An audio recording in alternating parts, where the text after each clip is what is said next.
Tous les amis, on est parti pour l'épisode 15 de Steins Gate 0 et là ça va commencer à bouger. De toute façon c'est à partir de l'épisode 17 ou 16 qu'il n'y a que des épisodes masterclass. Et là vous verrez, on va en faire de la critique analyse. Oui, donc petit rappel, n'hésitez pas à vous abonner à ma chaîne, on est toujours 97% à pas être abonné, donc un petit clic ça serait cool. Merci les amis. Sur ce, alors de quoi va parler cet épisode? Il va parler essentiellement de d'Haru et Yuki, les parents de Suzuha en gros. Ça va être un épisode un peu Saint-Valentin ou romance si vous appelez ça comme ça.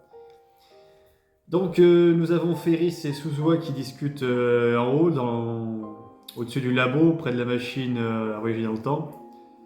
Donc à un moment, Suzuha lui dit bon bah tant pis si Ocarine ne veut pas se bouger le cul, on va agir seul, on va faire notre truc tout seul. Là on sent d'ailleurs dans cet épisode et dans les autres un peu qu'Ocarine était de plus en plus isolé du groupe, que tout le monde était un peu en mode bon bah, on va se démerder sans lui, il a tout abandonné mais nous on n'a rien claqué, on va aller jusqu'au bout du projet, on en a marre de voir un Ocarine comme ça, alors on y va. Mais ça va se ressentir je crois dans l'épisode 16 où l'isolement va être encore plus grand, vous comprendrez pourquoi. Donc à un moment Suzuha a une idée en tête avec Ferris, c'est de montrer une photo d'elle à Daru. Ouais, elle a disparu un peu. Et même Daru fait la même référence que vous connaîtrez direct et retour vers le futur. Ah, fait style que c'est pas ça, mais en vrai c'est complètement ça quoi. Mais sur le moment, Daru il a pas trop compris que c'était une blague. Enfin, il le comprendra un peu plus tard dans l'épisode. Donc voilà. Donc ensuite, suite à cela, on voit Okabe et l'Esquinel qui discutent de l'intégration d'université et de la dissertation qu'Okabe a faite à l'Esquinel. Forcément, l'Esquinel il va pas dire non, hein. Il va dire bon, moi je vais te poser des questions sur le contenu, et évidemment c'est des questions un peu implicites sur les voyages dans le temps, je pense, même si c'est un peu en off-screen, c'est ce qu'il doit dire en tout cas. De toute façon, c'est tout ce qui l'intéresse, hein. On le sait maintenant que c'est un méchant, je veux dire, à ce stade-là de l'histoire, c'est plus de surprise. Enfin, sauf Okabe visiblement, mais bon. La surprise n'en sera que plus grande à l'épisode 17. Bref, je vais pas trop spoiler pour les prochaines critiques analyses. Donc pendant ce temps-là, les autres ils essaient de rassembler Daru et Yuki. Et pour ça, tous les moyens sont beaux. Tu vois toutes les filles au labo qui font un petit discours à Daru pour lui dire bon, qu'est-ce qu'on va faire. D'ailleurs, je dis souvent Daru, mais en fait il s'appelle Itaru Ashida. Mais bon, on dit Daru, c'est son surnom. Pour ceux qui n'avaient pas compris en tout cas. Donc il leur donne tous des conseils un peu divers et variés, et puis à un moment t'as Mao qui se ramène avec une machine presque en mode je vais te faire un lavage de cerveau pour se faire prendre confiance en toi et tout, je sais pas putain.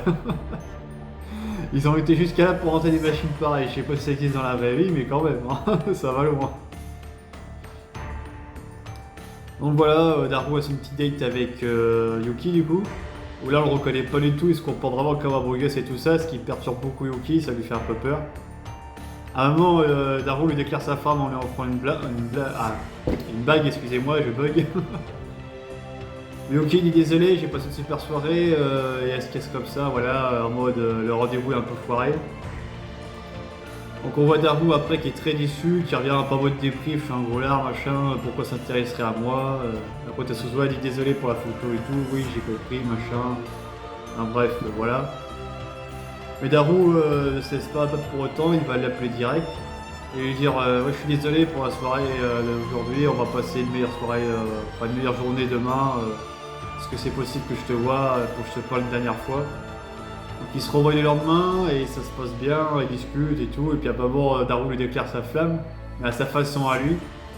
Et Yuki fait pareil lorsqu'elle discute avec Suzuha, elle dit moi aussi je suis fan de Daru pour la vie, donc là on a compris que les deux c'est bon, le date est plié comme on dit. Suzuha est très émue, elle en pleure même,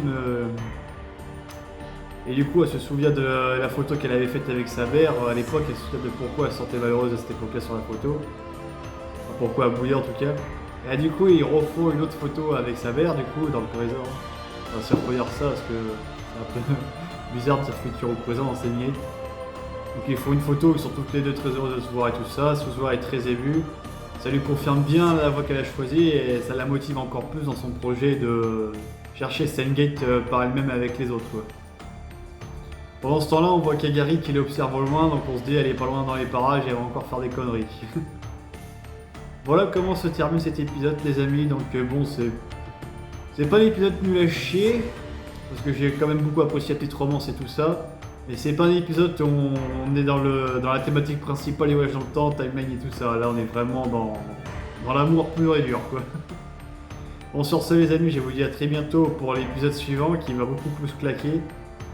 Et à très bientôt. Au revoir.